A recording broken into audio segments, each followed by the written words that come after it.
Hello WinCraps fans. Today I'm announcing the exciting release of WinCraps Pro 3.0. The primary change in this upgrade is the ability to connect online and play WinCraps with other users from anywhere in the world. Other changes include a new role history window and some new AutoBet commands. As you may know, WinCraps is free to download, install, and play, but there are some higher level functions such as hyperdrive which are only available if you register the game. The same is true of the online feature. It's free to go online as an observer and watch the action. But if you want to participate, you need to register and subscribe. So to go online, you go up to the game menu and you select the very first item, Online. You'll be asked if you want to save your current session. Whether you do or you don't, a backup is going to be made so that you can restore your table to what it was after your online session. Up will pop the online window, and the first one is called the WinCraps Lobby. The lobby contains a message showing your online status, and it has some buttons for the WinCraps Pit, subscribe, and terms of service. The Pit contains a list of tables showing the open and closed status, players, bet limits, odds allowed, buy-ins, and some notes. Subscribe will take you to WinCraps' website where you can read about subscription options. Clicking the subscribe button here does not oblige you to subscribe. You'll just read about the options. You can decide later. Terms of service must be agreed to before you can access the Pit. So let's try to join a table. I'm going to click the WinCraps Pit, and now you can see a list of tables here. There's 3 of them at the moment. As we gain more users for the online, we'll start increasing those tables. Upper left-hand corner of each table, you can see whether it's open or closed. If it's open, you can see a list of what players are there, and then you can see their positions around the table. In the center shows the name of the table. Below that shows the name of the host. If it says hostable, that means this is a table where you can actually take over the hosting yourself, and I'll talk a little bit about that later.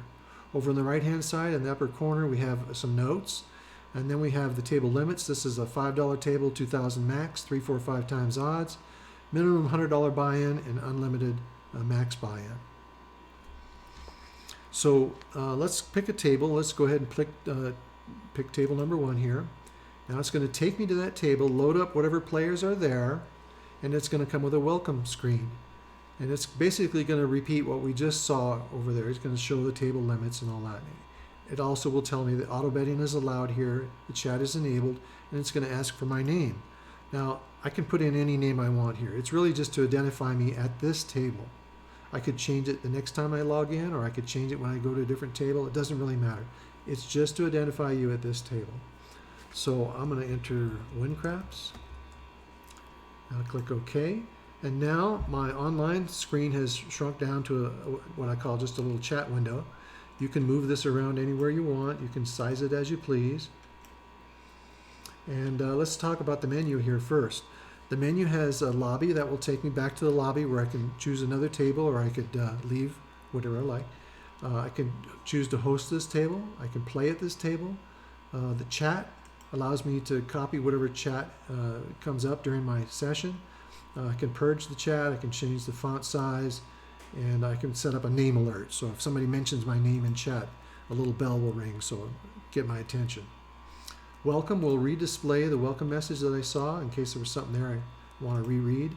And help will take me to WinCraps Help, where I can read more about these things. So how about we get on the table and play a little bit. I'm going to go ahead and click play. And now, ordinarily when WinCraps, you would click a position on the rail. When we're online, we click the play menu, and it's going to tell me which positions are available, and I would select. So let's go to 1 left. I'll enter that, and it's going to say, well, how much do you want to buy in? It's a minimum of 100. Well, I'll just say 5,000 bucks, and that's it. Now I'm on the table. You can see down at the bottom, I'm in red, WinCraps, and I can start playing just as I do normally in WinCraps. I can select some checks. I can go make some bets. Let's go make a place 6, place 8 bet in a field. And now the host is going to roll the dice, and we can see what's going to happen. Rolled a 3, so nothing happened for me. Whether I win or lose, I can then repeat my bets, increase my bets, take them down, whatever I want, just as I normally do.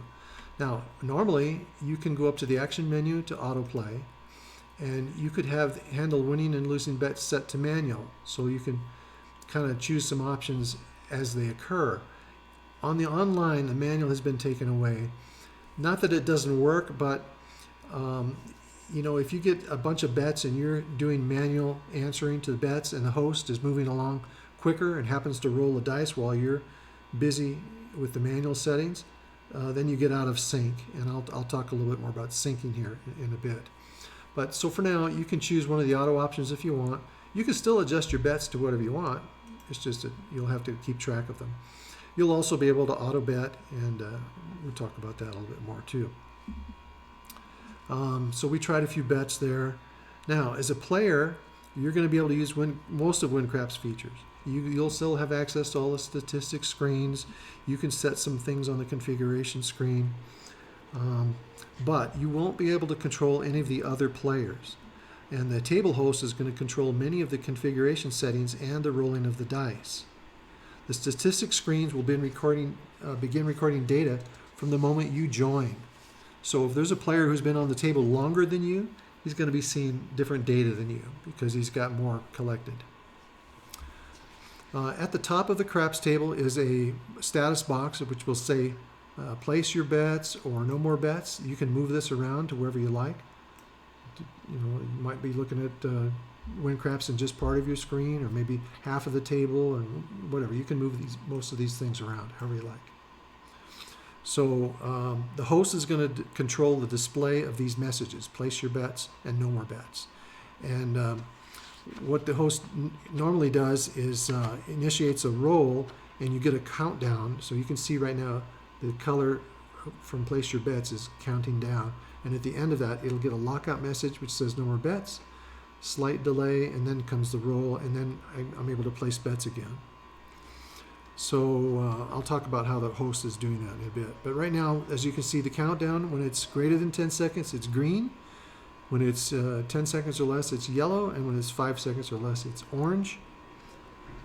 And of course, then it goes to red.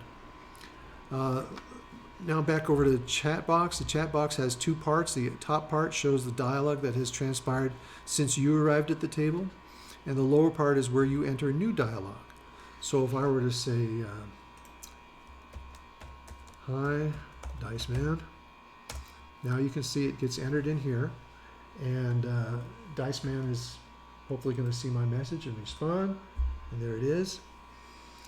And you can see now, Dice Man is in blue and I'm in red. Well, that matches the status boxes down here. So it's kind of easy to pick out which players are talking. I'll always be the one with the red background. The host is going to have a plane with a blue name and a red outlined box.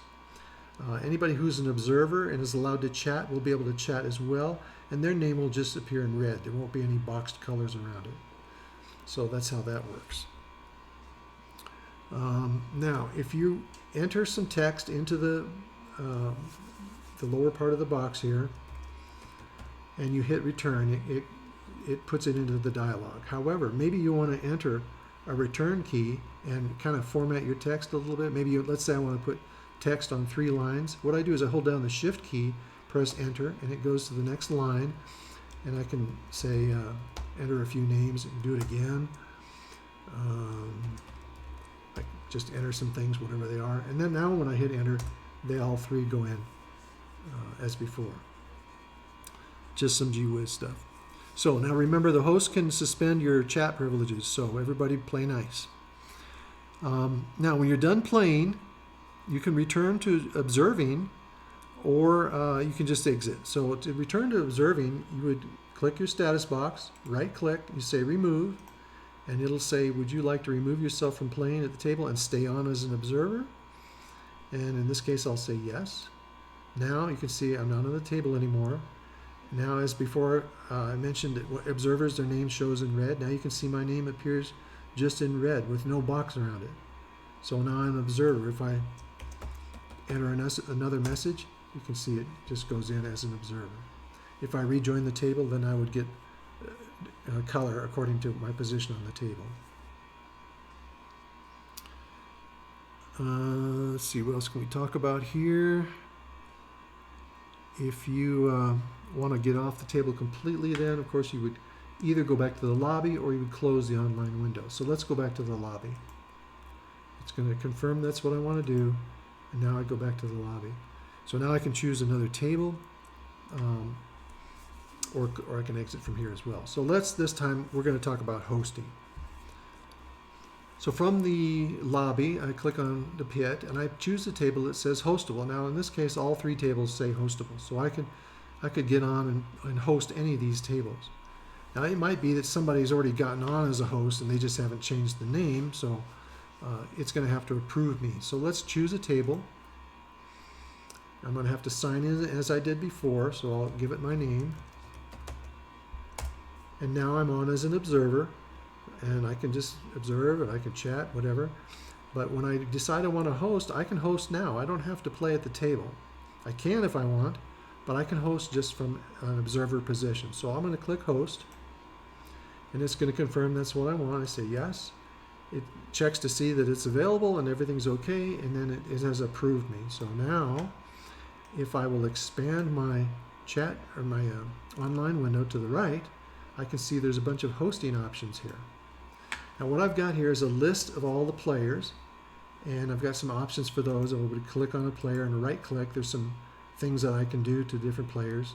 Can remove them from the table. It can allow or disallow chat, allow or disallow auto betting, resync. Again, we'll talk about syncing, and I can send some links. I can change the name of the table. I can change the host name from hostable to something else. And let's say I wanted to play with just some friends. We had set up a special time. We're all going to meet. I don't want anybody to interfere with our table. I could set up a password. Then I can set the minimum buy-in, max buy-in. And now there are 2 delays that we're concerned about here. There's a countdown to lockout and a roll delay after lockout.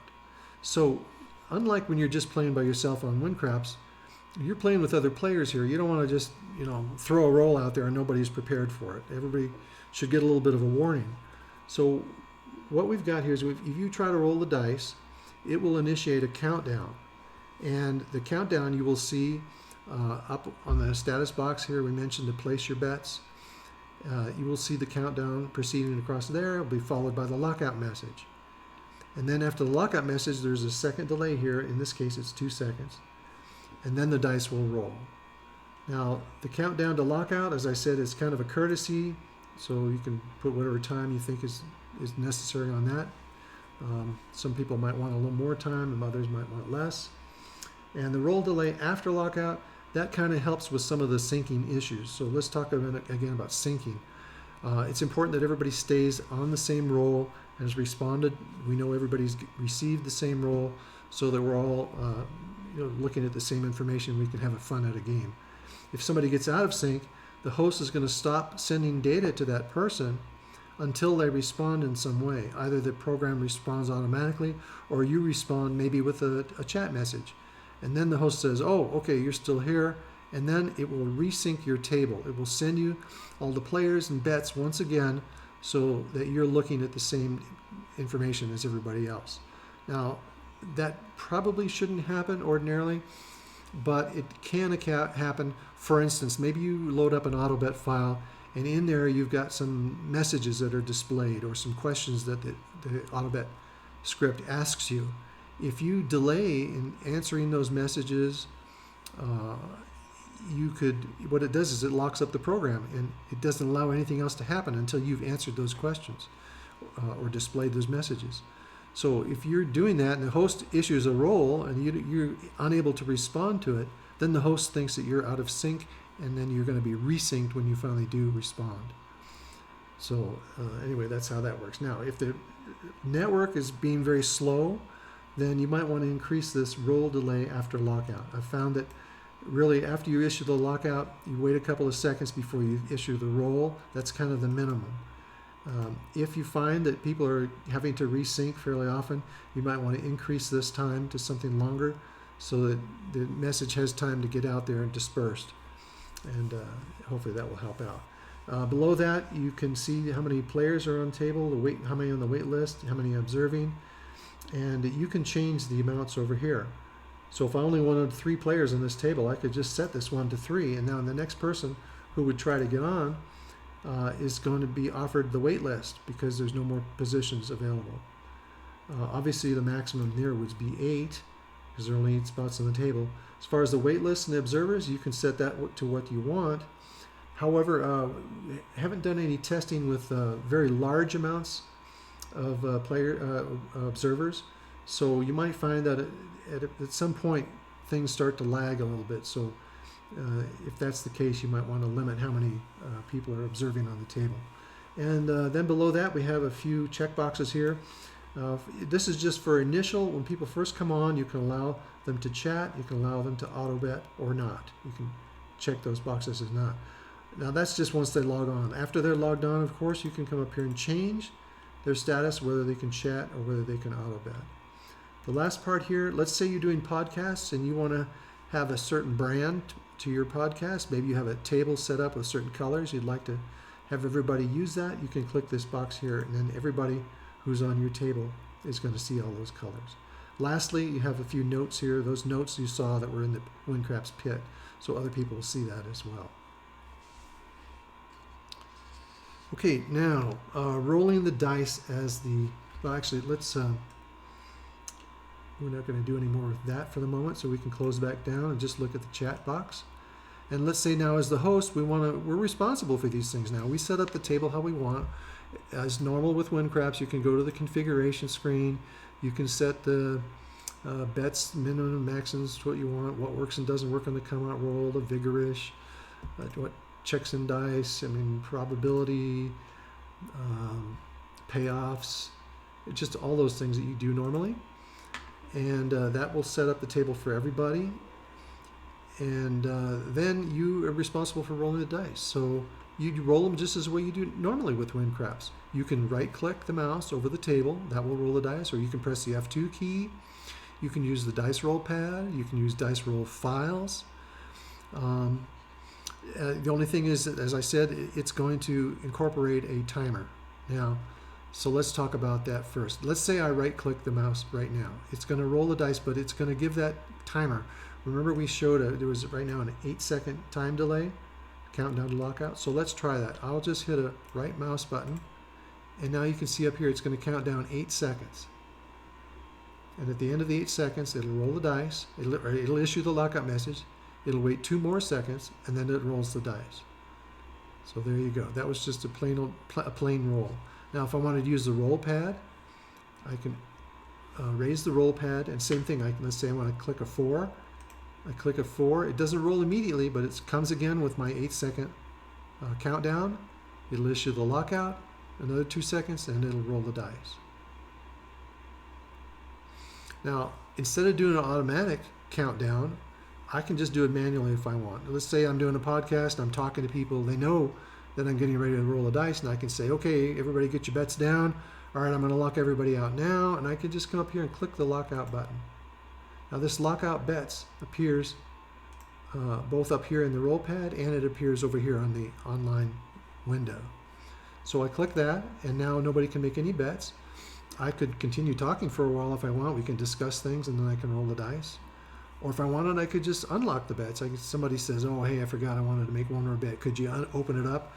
And you can do that. Just say accept bets, and then you can lock them out again. And then when you're ready to roll the dice, now you click on what you want, and bang, there you go. There's your roll. Now, notice up here we also have the auto roll button. Hyperdrive is not available online. It's just too fast. Everybody would be out of sync. So it'll go automatically to auto roll if you try to open up the button. And instead of a throttle, we have that lockout bets thing. Now when the auto roll is on, then the countdown to lockout time that we saw here was 8 seconds. That will be replaced with the auto roll time delay. And you're probably used to using that from normal WinCraps. You could set it to what you want. Let's say I want to set 10 seconds. Now when I hit auto roll, you can see I'm going to get the countdown up here. It'll go 10 seconds, and then it'll roll the dice. In the meantime, I'll close this window down a little bit. There it was. There's my 10 seconds. Here comes the roll. And then once again, it releases so everybody can place bets, but now it's on auto roll. So now it immediately started the next roll. It started the next countdown. And it'll just keep doing that until I stop the auto roll.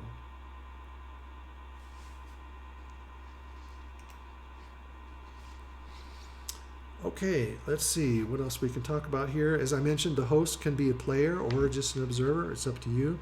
If you're hosting, as I am here, you can see I've got the hosting screen, and you decide you want to stop hosting, but you want to stay on the table, you just click the host menu again. It'll say, do you want to stop hosting? You say yes. And now you're back to regular chat box. You can size it however you like. And once again, I'm an observer. If I were to type a message, again, it shows up here just in red with my name because I'm observing. If I decide I want to play again, well, once again, hit play. Let's say this time I want to go to 2 right. I'm going to buy in with 3,000 bucks. Now I come to the table. I'm in green. I'm over here this time. And now my name appears with the green background because I'm a player at the table. All right, a second hosting option is also available. I call it remote hosting, and it's a thing where your computer is going to act as the server. It requires that your computer be reachable via a public IP address and be capable of accepting inbound connections. Now, most people don't have that. Most people have a public address that will take you to your router at home. It then acts kind of as a firewall, and it won't let anybody get to your computer with an inbound connection unless you do something called port forwarding. Most people don't even know what that is. I wouldn't really advise to do that, but it is available. And if you're interested in that, you can contact me at WinCraps@cloudcitysoftware.com and we can discuss it. For most people, I think just finding a table that says hostable and choosing host is going to be sufficient. That'll let you do what you want there.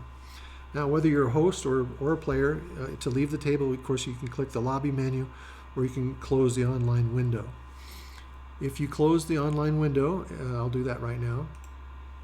It confirms that's what I want to do, and then it's going to say, hey, do you want to restore the table to what it was before you went online?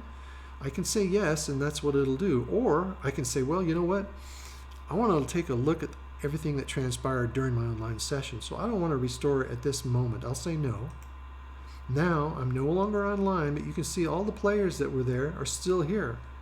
Well, it's just copies of the players. I'm not online anymore. So this just shows me who was there, where they were at, and I can check all their statistics. And when I'm satisfied that I've seen what I want to see, now I can go up to Game, say Open, and now I can find this thing that says restore.crp. Select that, and now it'll reload to what I had before I went online. Now, when you're online, you also have a role history that can be saved. It gets automatically saved in a file called onlinerollhistory.roll, and you can open that later on the dice roll file screen if you want to look at what roles had transpired, or maybe you want to reuse them for something or save them, so you can do that. So this brings me to the next thing I wanted to talk about, and that's the new roll history feature. WinCraps has long had the ability to record rolls as you play and display them in the dice roll files window. However, although this window can be made small, it still occupies a bit of a real estate, has the menu and the title bar and all that stuff, and it sometimes is a little bit bulky. So this new roll history window is a little bit more compact and can be displayed in many different ways. It doesn't have all the abilities of the dice roll file screen, but I think you'll find it's fairly convenient. Now you can see that up here at the top of the window. It's this long black line I have here. That's the way I've configured it, but you can configure it as you like. You can move it to different places, and you can size it. To move it, you just click on the window anywhere and you drag it to wherever you want it to go. Say I want it over here at the bottom. You can do that. And then you right click over the window and it raises a bunch of different options. So location tells you I want to have it free floating anywhere on the screen, or I can confine it to the WinCraps table, or I can hide it. I can display individual dice totals, show the dice as numbers, and I don't know if you noticed while we're online, but let me roll a couple rolls here just so you can see what it looks like. Let's see, we got to change one thing on here. Let's just get rid of this line bet required, and we'll make a couple rolls. So you can see I just rolled a 6. So here it comes in, it shows a 6, and it shows the total, and it has a little star. So what that means is that's a come out roll, or excuse me, a point. Point is established on the 6, so you get a little star there. Now I'll roll again. And now it shows I rolled another 6, I made my point, and in this case it shows green. Now why does it show that? Because if you right click over the window and show colors, we can set the background. So the whole window right now is set to black. You could set it to something else if you like.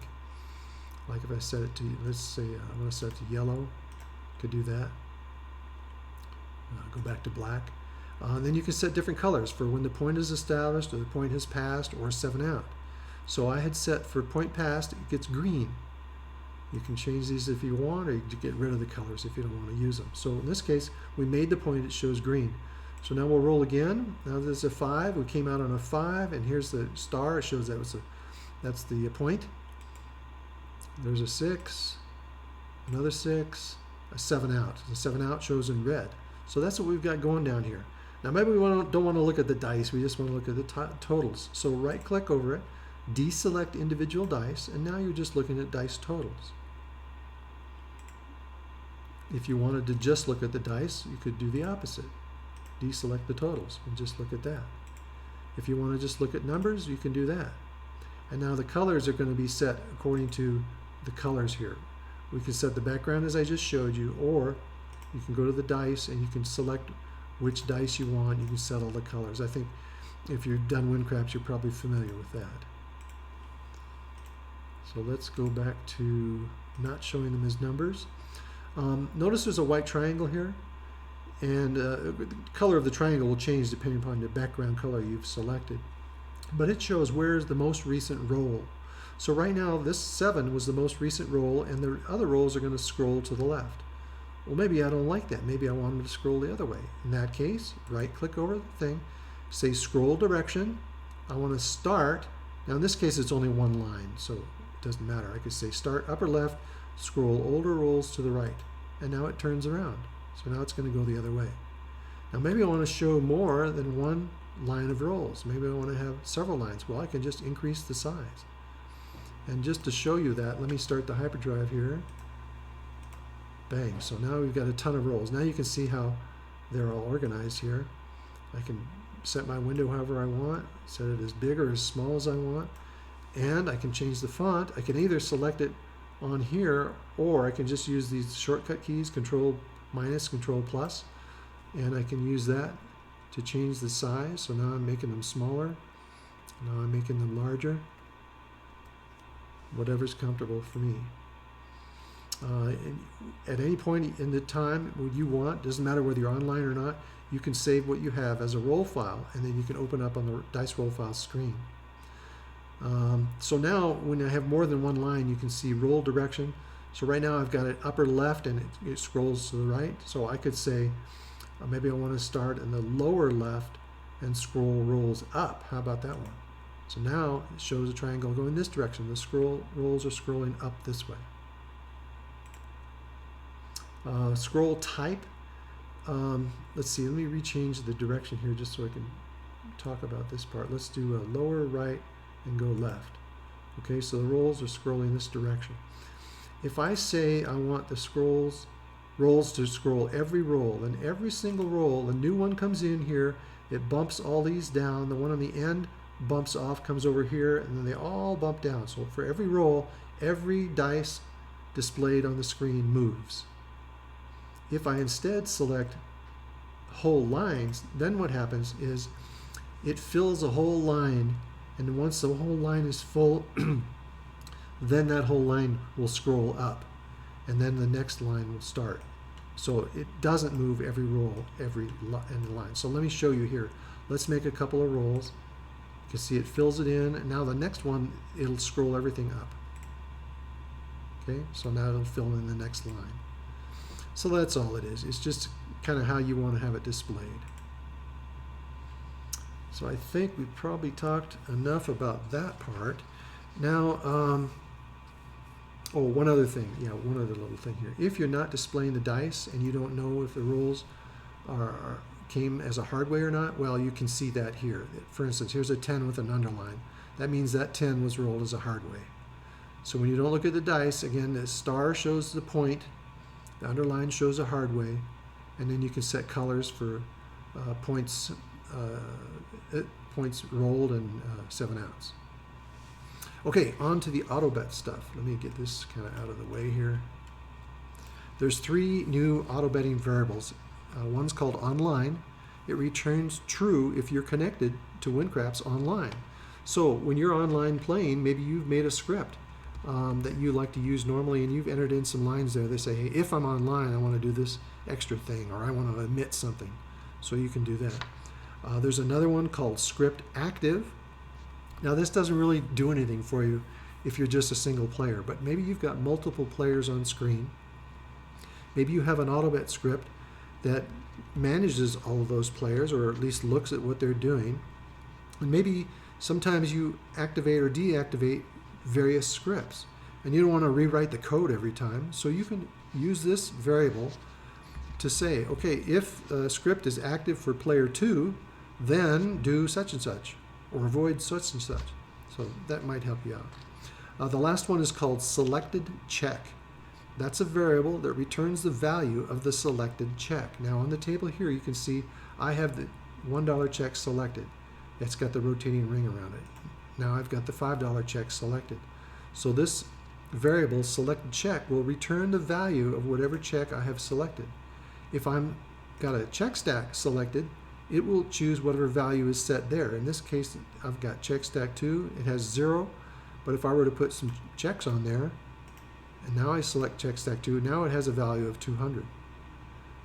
And this could be useful, I think, well, maybe in many ways, but I think probably a hotkey would be fairly useful. So let's look at that.